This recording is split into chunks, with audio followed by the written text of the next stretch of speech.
Welcome दोस्तों, मैं YouTube channel PP study centre 9395 में। मेरे प्यारे दोस्तों, आइए आप लोग को आज प्रॉफिट एंड लॉस का टाइप 3 नंबर का क्वेश्चन बताने जा रहे हैं, जो कि बहुत ही बेसिक लेवल से और ट्रिकली विधि से आप लोग को बताने वाले हैं, जो कि आज के डेट में किसी भी एग्जाम में एक क्वेश्चन जरूरी ही पूछा जा रहा है। तो अगर मेरा वीडियो पढ़ाया हुआ पसंद लग आए आप लोग को, तो मेरे यूट्यूब चैनल को सब्सक्राइब करें, लाइक करें तथा अपने बहुत सारे दोस्तों के साथ शेयर करें। तो आइए क्वेश्चन देखिए क्या बोल रहा है कि एक आदमी ने एक घर और एक दुकान खरीदी। ठीक है, उसने दुकान को 10% लाभ व घर को 10% हानि पर बेच दिया। तो दोनों का क्रय मूल्य 1-1 लाख रुपए है। दोनों का क्रय मूल्य 1-1 लाख रुपए है। क्रय लाभ या हानि ज्ञात करें। बोल रहा है कि लाभ या हानि ज्ञात करिए। तो देखिए, ओवरऑल एक चीज हमेशा याद रखिएगा कि जब दोनों प्रतिशत हमेशा समान रहे तो हमेशा लॉस ही होता रहता है। आप किसी भी कितना ही वस्तु में क्यों ना बेचें या खरीदें, हमेशा एक बात याद रखिएगा कि जब दोनों प्रतिशत हमेशा समान रहेगा तो हमेशा लॉस ही होगा। तो देखिए, ओवरऑल लॉस होगा तो ओवरऑल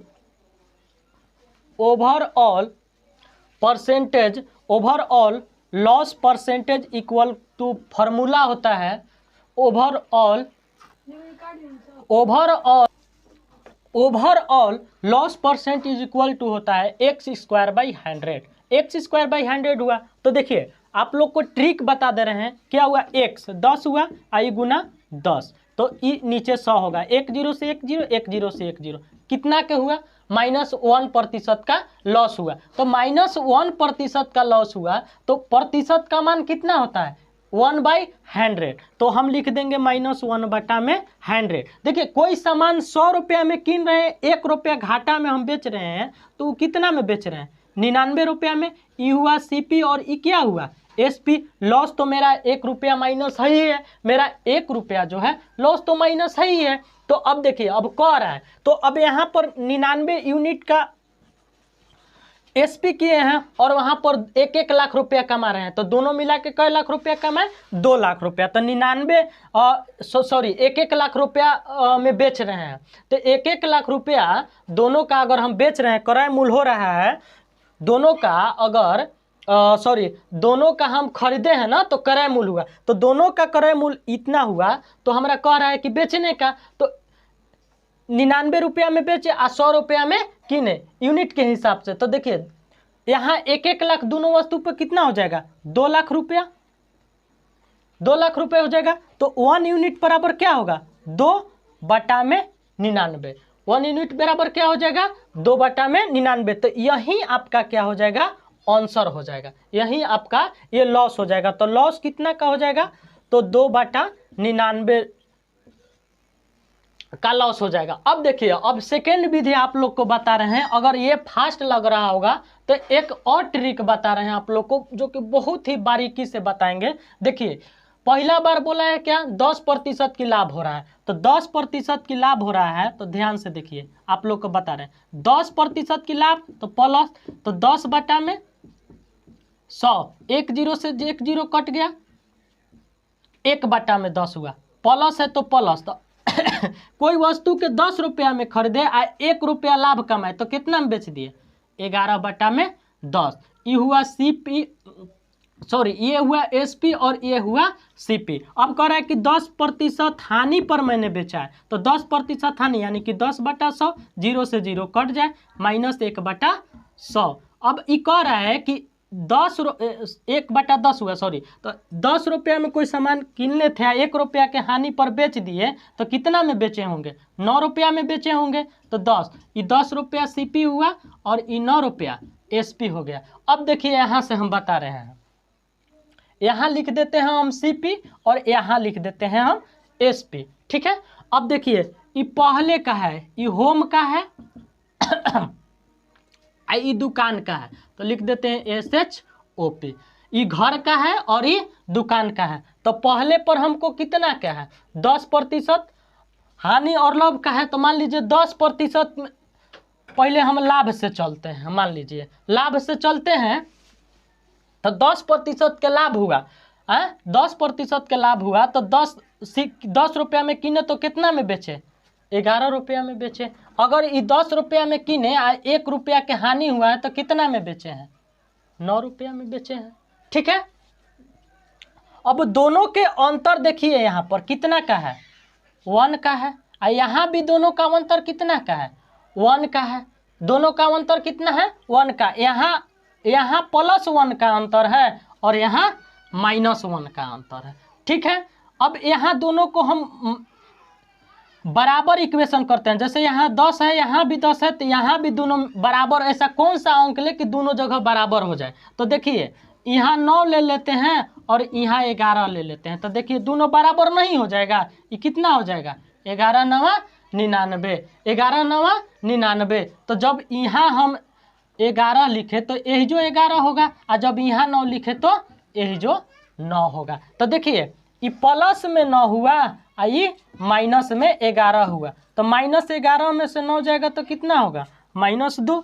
कितना होगा, -2। तो अब देखिए -2 हुआ, अब ये 99 हुआ। ठीक है, तो 1 यूनिट, अब मान लीजिए 99, अब यहाँ 99 यूनिट बराबर क्या हुआ, 99 यूनिट बराबर बोल रहा है कि 1 लाख रुपया है, 1 लाख रुपया है। 99 यूनिट बराबर कितना है, 1 लाख रुपया। यहाँ 2 यूनिट है, तो 2 यूनिट है, तो यहाँ आप लोग को बना देते हैं।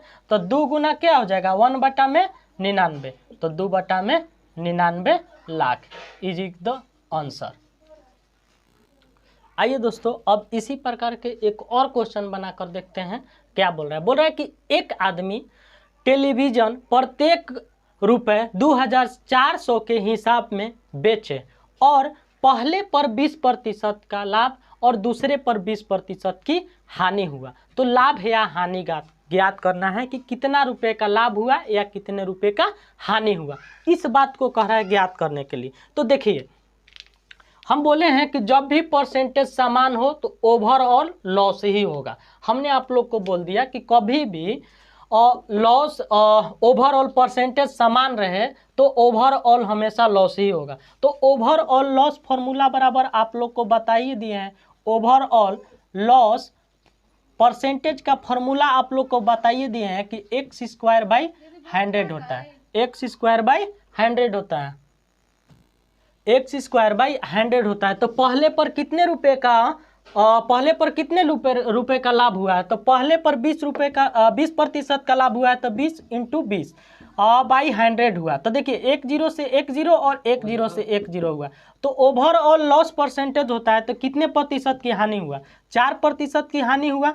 तो 4% की हानि हुआ। तो अब यहाँ एक चीज़ देखने वाली बात हुआ कि यहाँ 4% हुआ तो -4 और प्रतिशत के मान 1/100, तो यहाँ कटा देंगे 25 चौके 100 यानी कि 1/25। अब देखिए किसी वस्तु को 25 रुपये में किने और 1 रुपया हम घाटा सह के बेच दिए, तो कितना रुपये में बेच दिए, 24 रुपया में बेच दिए यानी कि, और 25 रुपया मेरा क्रय मूल्य था। तो क्रय मूल्य को बोला जाता है CP और विक्रय मूल्य को बोला जाता है SP। अब देखिए यहाँ पर और मेरा किना हुआ था कितना में, 25 रुपीज़ में, और बेचे कितना में, 24 रुपीज़ में। और 1 रुपीज़ का मेरा 1 रुपीज़ का मेरा लॉस है, 1 रुपीज़ का मेरा लॉस है। तो यहाँ पर देखिए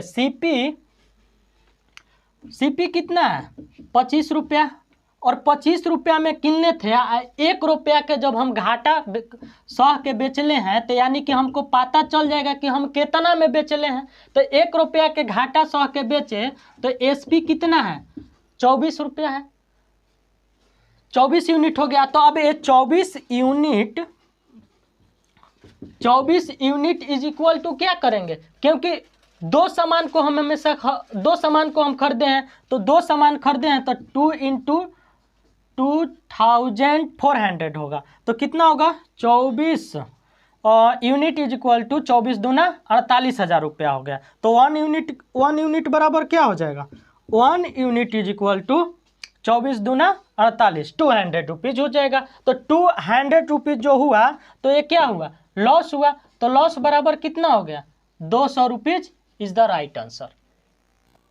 आइए दोस्तों, अब इसी प्रकार के 3 नंबर क्वेश्चन देखते हैं क्या बोल रहा है। देखिए बोल रहा है 3 नंबर क्वेश्चन कि एक दुकान तथा मकान में से प्रत्येक को 1,00,000 रुपए में दुकान पर 20% लाभ तथा मकान पर 20% की हानि हुई तो सौदे का परिणाम बोल रहा है कि क्या रहा। सौदे का परिणाम क्या रहा, एक दुकान खरीदा और एक मकान और प्रत्येक का 1-1 लाख में दुकान का हुआ। ठीक है, अब कह रहा है कि 20% का लाभ तथा 20% की हानि हुई तो सौदे का परिणाम क्या होगा। आखिर सौदे का तो जब हमने हमेशा बता दिया है कि जब भी परसेंटेज समान हो तो ओवरऑल लॉस ही परसेंट होगा, ओवरऑल क्या होगा, लॉस होगा। तो ओवरऑल हम लिख देंगे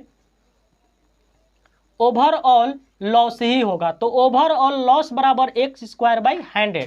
तो कितना का 20% का बोल रहा है तो 20 × 20 बटा में 100, 0 से 0, 0 से 0 कट गया। तो यहाँ पर देखिए क्या हुआ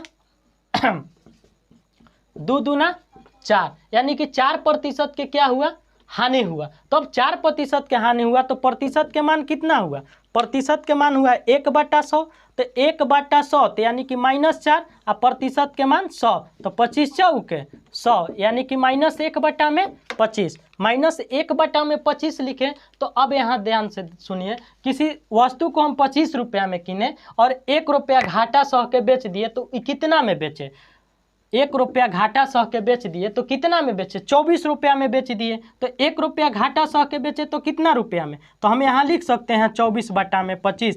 ये हो जाएगा SP और ये हो जाएगा CP। अब देखिए 24 रुपया SP हो गया, 25 रुपया के किन लेते हैं, 1 रुपया घाटा सह लिए तो हम कितना में बेचे, 24 रुपया में। आगे दिया है कि प्रत्येक को 1 लाख यानी कि दोनों के बेचा तो कितना के 2 लाख। यहाँ यूनिट में कोची है 24, तो यहाँ हम 24 यहाँ SP है, वहाँ 2 लाख SP है। तो 24 यूनिट के हिसाब से हम लिख देंगे 24 यूनिट इज इक्वल टू कितना हुआ, 2 lakh. 24 unit is equal to 2 lakh हुआ। तो 1 यूनिट बराबर क्या होगा, 2 लाख बटा में 24। तो कितना हो जाएगा 1/12 लाख, 1/12 लाख हुआ। तो 1/12 लाख ये जो आया वही आप लोग का रुपए हो गया, यही का हुआ रुपए हो गया। आइए दोस्तों इसी प्रकार के एक और क्वेश्चन देखते हैं कैसे पूछा जा रहा है। कैसे कह रहा है कि किसी मेज को 400 रुपये के स्थान पर 350 रुपये में बेचने पर 5% की वृद्धि हो जाती है। तो कह रहा है कि उस मेज का क्रय मूल्य क्या होगा। कह रहा है कि किसी मेज का मूल्य था 400 रुपये और 400 रुपये के स्थान पर 350 रुपया में बेच दे रहा है। और जब 350 रुपया में बेच रहा है तो 5% की वृद्धि हो जाती है। तो उस मेज का क्रय मूल्य क्या होगा। देखिए अब आप लोग को बना कर दिखा देते हैं।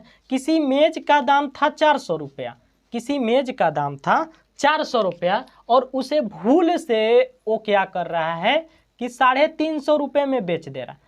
कितना रुपए में बेच दे रहा है, 350 रुपया में बेच दे रहा है। तो 350 रुपया में बेच रहा है तो कितने प्रतिशत की वृद्धि हो रही है, 5% की वृद्धि हो रही है। तो देखिए 400 में बेचना था, अब भूल से कितना में बेच दिया, 350 रुपया में। तो कितना के लॉस हुआ, 50 रुपया के लॉस हो गया।